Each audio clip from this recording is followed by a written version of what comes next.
Bismillahirrahmanirrahim. Assalamualaikum warahmatullahi wabarakatuh. Alhamdulillahirabbil alamin wa bihi nasta'inu ala umuri dunya waddin wa ala alihi wa sahbihi ajmain. Amma ba'du. Pertama-tama marilah kita panjatkan puji syukur kita kehadirat Allah Subhanahu wa taala karena berkat rahmat dan hidayahnya kita semua masih diberikan kesehatan hingga saat ini. Shalawat berserta salam semoga tercurah limpahkan kepada junjungan kita yakni Habibana wa Nabiyana Kanjeng Nabi Muhammad sallallahu alaihi wasallam. Yang terhormat Bapak Dr. Sarmidi M.Com sebagai dosen pembimbing lapangan, dan yang saya hormati Kepala LP3M Ibu Dr. Anggia Suci Pratiwi MPD dan teman-teman semua kelompok 14 Gunung Gede B yang saya banggakan. Sebelumnya perkenalkan, nama saya Mala Siti Abdillah yang bertugas sebagai moderator yang akan memimpin berjalannya presentasi pada kali ini. Untuk penyampaian materi yang pertama akan disampaikan oleh Saudara Nizar Nur Rahman. Kepada Saudara Nizar, saya persilakan. Baik, terima kasih kepada moderator yang telah memberikan saya waktu. Untuk selanjutnya saya akan bacakan latar belakang. KKN tematik merupakan salah satu bentuk nyata dari pelaksanaan Tridharma Perguruan Tinggi, khususnya dalam bidang pengabdian kepada masyarakat. Program ini dilaksanakan di Kelurahan Gunung Gede dengan fokus pada peningkatan kesehatan, kecerdasan, dan kepedulian lingkungan. Berdasarkan hasil observasi, ditemukan beberapa permasalahan di lapangan, antara lain rendahnya kesadaran masyarakat dalam menerapkan perilaku hidup bersih dan sehat atau disingkat dengan PHBS, kurangnya pemahaman mengenai gizi seimbang dan upaya pencegahan stunting, serta motivasi belajar anak-anak yang masih rendah sehingga memerlukan pendampingan. Selain itu, kepedulian masyarakat terhadap kebersihan lingkungan, termasuk dalam pengelolaan sampah, juga masih belum optimal. Oleh karena itu, diperlukan program KKN yang mampu memberikan edukasi, pendampingan, serta aksi nyata dalam rangka membantu masyarakat menghadapi tantangan tersebut dan mewujudkan lingkungan yang sehat, cerdas, dan peduli. Sekian, terima kasih. Saya kembalikan kepada moderator. Baik, saya ucapkan terima kasih kepada Saudara Nijar karena telah memaparkan materi. Lalu materi yang kedua akan disampaikan oleh Teh Yesi Mutiara Zulfa. Kepada Teh Yesi, saya persilakan. Terima kasih kepada moderator yang telah memberikan saya kesempatan. Selanjutnya yaitu tujuan program. Nah, jadi tujuan program ini tuh ada 3. Yang pertama, mewujudkan masyarakat yang sehat. Nah, program ini diarahkan untuk meningkatkan kesadaran masyarakat tentang pentingnya kesehatan melalui penyuluhan, pemeriksaan kesehatan, serta penerapan pola bersih dan sehat. Nah, dengan langkah ini diharapkan masyarakat dapat mencegah penyakit, meningkatkan kualitas kesehatan keluarga, dan memiliki lingkungan yang lebih sehat. Jadi kami berharap masyarakat bisa berperilaku hidup sehat dan bisa menyeimbangkan gizi yang sehat bagi keluarga, serta mungkin bisa melakukan kegiatan seperti senam lansia atau aktivitas pola hidup sehat. Dan kami berharap kedepannya masyarakat bisa menerapkan pola hidup sehat ini secara berkelanjutan di tengah masyarakat. Yang kedua yaitu mewujudkan masyarakat yang cerdas. Nah, program ini diarahkan melalui kegiatan literasi, bimbingan belajar untuk anak-anak, dan pelatihan keterampilan dasar bagi warga. Nah, program ini bertujuan untuk membangun generasi yang berdaya saing, memiliki wawasan luas, serta mampu mengikuti perkembangan zaman. Nah, upaya ini juga mendorong masyarakat untuk lebih menghargai pentingnya pendidikan. Jadi kegiatan bimbingan belajar, literasi, serta keterampilan kreatif ini dilaksanakan agar anak-anak bisa lebih bersemangat dan warga memiliki bekal untuk menghadapi tantangan ke depannya. Yang ketiga yaitu mewujudkan masyarakat peduli lingkungan. Nah, program KKN juga bukan hanya berfokus pada kesehatan dan mencerdaskan anak bangsa, tetapi juga fokus pada peduli lingkungan. Jadi program KKN itu berfokus pada penguatan kepedulian terhadap lingkungan melalui kegiatan penghijauan, pengelolaan sampah rumah tangga, serta kampanye menjaga kebersihan lingkungan. Jadi tujuannya adalah untuk menciptakan lingkungan yang asri, bersih, dan berkelanjutan untuk mendukung kehidupan masyarakat yang lebih baik. Nah, jadi diharapkan masyarakat dapat menumbuhkan kesadaran dalam menjaga kebersihan, kelestarian lingkungan.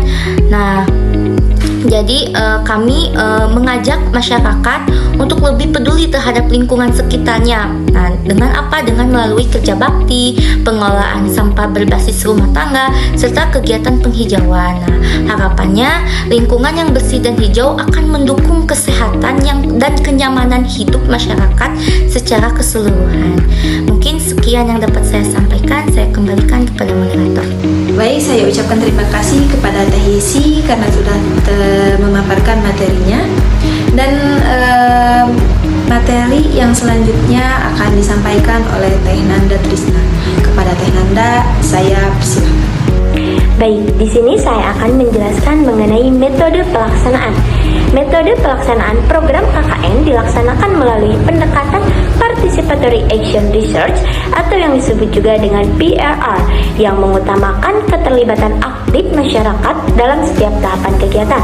Tahapan awal dimulai dengan persiapan melalui koordinasi bersama pihak kelurahan, puskesmas, kader posyandu, serta kelompok masyarakat, disertai dengan pengumpulan data awal dan pemetaan potensi maupun masalah.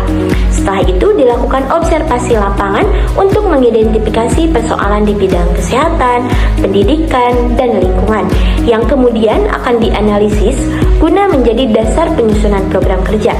Selanjutnya, perencanaan program yang dirancang sesuai dengan kebutuhan masyarakat dengan melibatkan berbagai pihak agar setiap kegiatan yang dilaksanakan dapat lebih tepat sasaran dan memberikan dampak nyata.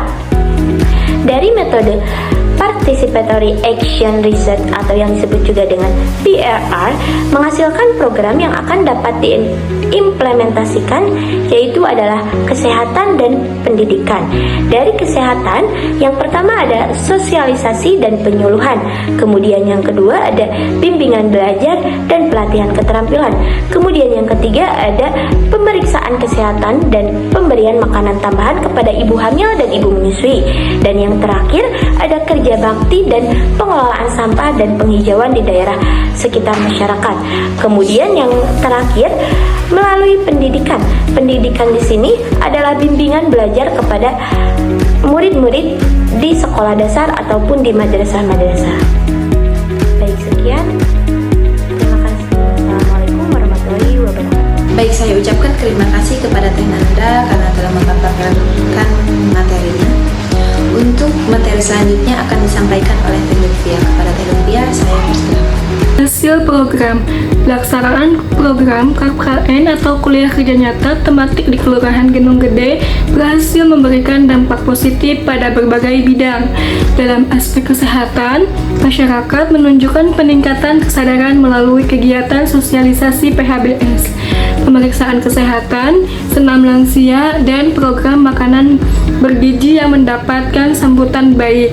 Nah, di bidang pendidikan, motivasi, dan kreativitas siswa meningkatkan lewat bimbingan belajar, literasi, serta pelatihan seni dan pembelajaran interaktif.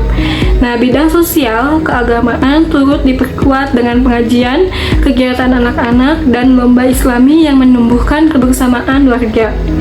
Sementara di bidang lingkungan, masyarakat mulai aktif menjaga kebersihan melalui pengelolaan sampah dan pembuatan fasilitas pendukung.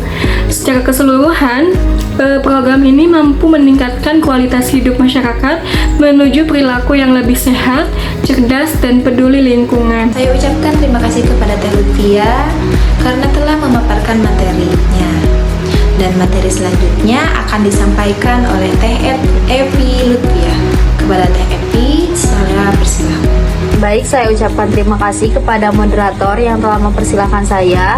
Baik, di sini saya akan menjelaskan terkait hasil program, di mana dalam hasil program ini ada 3 bidang yang telah kita laksanakan, di mana bidang pertama ada bidang kesehatan, yang kedua ada bidang pendidikan, dan yang ketiga ada bidang sosial kemasyarakatan dan keagamaan. Nah, untuk yang pertama ada bidang edukasi kesehatan, di mana bidang edukasi kesehatan ini bertujuan bertujuan untuk meningkatkan kesadaran masyarakat terkait kesehatan, di mana ada beberapa kegiatan yang telah kita laksanakan. Yang pertama ada sosialisasi PHBS, dan yang kedua ada tensi gratis atau pemeriksaan kesehatan gratis, termasuk tensi keliling, ada senam lansia dan juga posbindu. Dan yang selanjutnya ada edukasi seminar terkait pencegahan stunting. Dan yang kedua ada bidang pendidikan, di mana bidang pendidikan ini bertujuan untuk mendukung perkembangan belajar anak-anak. Yang kami laksanakan juga ada banyak kegiatan, di antaranya ada sosialisasi PHBS juga kepada anak-anak, di mana ada sosialisasi terkait cuci tangan yang baik dan benar. Terus juga ada kegiatan pemutaran video interaktif yang bertemakan stop bullying. Dan selanjutnya ada juga pengembangan kreativitas siswa, di mana ada melukis seni budaya dalam batok kelapa yang tujuannya juga untuk melatih motorik anak. Nah, yang ketiga, yang terakhir ada di bidang lingkungan sosial dan keagamaan, di mana bidang ini bertujuan untuk memperkuat kebersamaan warga sekaligus meningkatkan kepedulian sosial.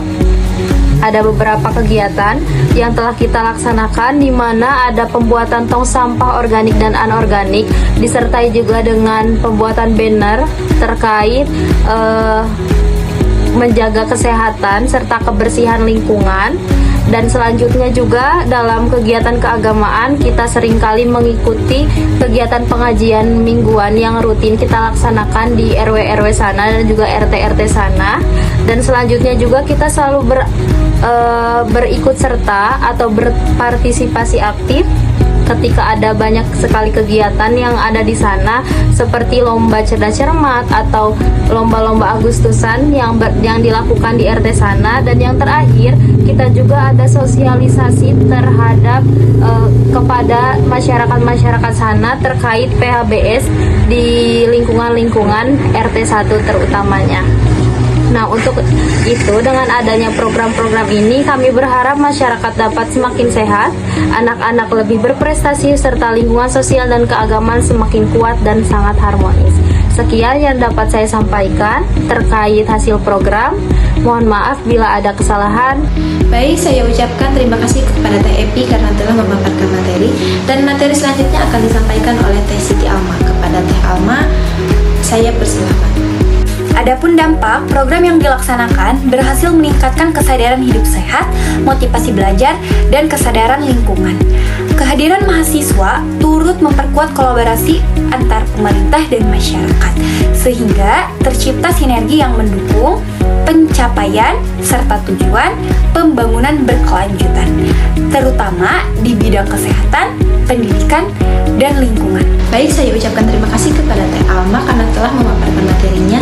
Dan materi terakhir akan disampaikan oleh Fahmi Abdul Nastiar. Kepada Fahmi, saya persilahkan. Oke, baik.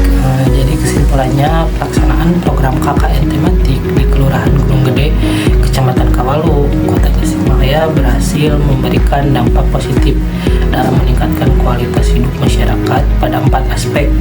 Yang pertama ada aspek kesehatan, lalu yang kedua aspek pendidikan, lalu aspek sosial keagamaan, dan juga lingkungan. Nah, edukasi pola hidup bersih dan sehat mampu meningkatkan kesadaran masyarakat terhadap pentingnya menjaga kesehatan. Nah, program bimbingan belajar dan juga literasi berhasil menumbuhkan motivasi belajar pada anak-anak. Bidang sosial keagamaan juga memperkuat nilai religius dan ukhuwah masyarakat. Sementara itu, kegiatan kerja bakti, penghijauan, dan juga pengelolaan sampah mendorong lahirnya kesadaran kolektif dalam menjaga kebersihan dan kelestarian lingkungan. Nah, keberhasilan ini tidak terlepas dari kolaborasi antara mahasiswa dan juga pemerintah, kelurahan, dan juga masyarakat. Mungkin dicukupkan yang bisa saya sampaikan. Saya kembalikan lagi kepada moderator. Baik, saya ucapkan terima kasih kepada saudara Fahmi karena telah menyampaikan materinya. Alhamdulillahirabbil alamin. Penyampaian materi dari awal sampai akhir telah berjalan dengan lancar. Saya Mala Siti Abdillah pamit undur diri. Mohon maaf bila ada kesalahan, salah kata yang saya ucapkan, baik itu dalam penyampaian nama ataupun gelar. Wassalamualaikum warahmatullahi wabarakatuh.